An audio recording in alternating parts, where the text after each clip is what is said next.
प्यारे दोस्तों, यह डिक्टेशन 400 शब्द की 80 शब्द प्रति मिनट की गति से 5 मिनट में बोली जा रही है। रेडी स्टार्ट करते ही डिक्टेशन शुरू हो जाएगी।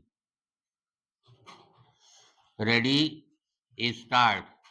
महोदय, आज हर छोटी बड़ी परियोजनाएं जो कि देश हित में देश के विकास हेतु आरंभ हो चुकी हैं या आरंभ होने जा रही हैं, पर्यावरण की दृष्टि से आलोचनाओं के घेरे में हैं। पश्चिमी देश जो आज विकसित राष्ट्रों की श्रेणी में आते हैं, उन देशों में 18वीं व 19वीं शताब्दी में जब औद्योगिक क्रांति आ रही थी, बात बात में यदि पर्यावरण प्रदूषण का विषय छेड़ा जाता रहता तो क्या आज वे देश इतने विकसित होते? शायद नहीं। आज जब वे विकसित हैं, धन धान्य से परिपूर्ण हैं, तो जीवन की अन्य विधाओं की ओर भी ध्यान दे रहे हैं। स्वच्छतम पर्यावरण भी उन्हीं देशों का नारा अधिक है। विदेशों में हर घर में 3-4 कारों का होना आम बात है। औद्योगिक क्रांति के कारण विकसित अत्यधिक उद्योगों से पर्यावरण प्रदूषण एवं अधिक वाहनों द्वारा भी वहाँ पर्यावरण प्रदूषण तो अवश्यंभावी था। पैराग्राफ। भारत जैसे देश में 70% जनता अब भी गरीबी की रेखा से नीचे है और 2 जून की रोटी के लिए विवश है।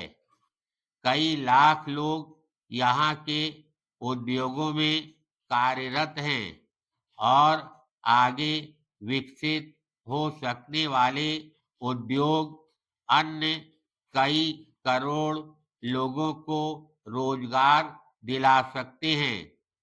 यदि ऐसे उद्योग पर्यावरण के नाम पर बंद किए जाएं या विकसित नहीं होने दिए जाएं, तो उद्योगों पर आश्रित करोड़ों लोगों को मौत के मुंह में ढकेलने जैसे कृत्य होगा। हमारे देश के प्रथम प्रधानमंत्री जवाहरलाल नेहरू युग दृष्टा थे। जब उन्होंने देश की बागडोर अपने हाथ में ली थी, तो देश की आर्थिक स्थिति जर्जर थी। देश के द्रुत गति से विकास के लिए उनकी कुछ अपनी योजनाएं थी, जिनको साकार करने के लिए वे दिन रात लगे रहे। आराम हराम है का नारा भी उन्होंने ही दिया। पैराग्राफ। उनके नेतृत्व में देश तीव्रता से आर्थिक प्रगति की ओर अग्रसर हुआ।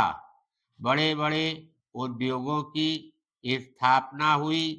प्राकृतिक संसाधनों के दोहन के लिए अनेकानेक परियोजनाएं बनी एवं कार्यान्वित की गईं। लाखों की संख्या में देश की गरीब जनता को रोजगार मिला। यदि उस समय पर्यावरण का रोना रोया जाता, तो शायद ही इतने अधिक उद्योग स्थापित हो पाते, शायद ही इतनी परियोजनाएं शुरू की जाती, उनको योजनाबद्ध तरीके से तैयार किया गया और वे ही कार्यान्वित हुई और वे ही पूर्ण होकर संतोषजनक स्थिति में कार्य कर रही हैं। खनिज उत्पादन, विद्युत उत्पादन आदि में भी देश आत्मनिर्भरता की ओर अग्रसर है। धन्यवाद।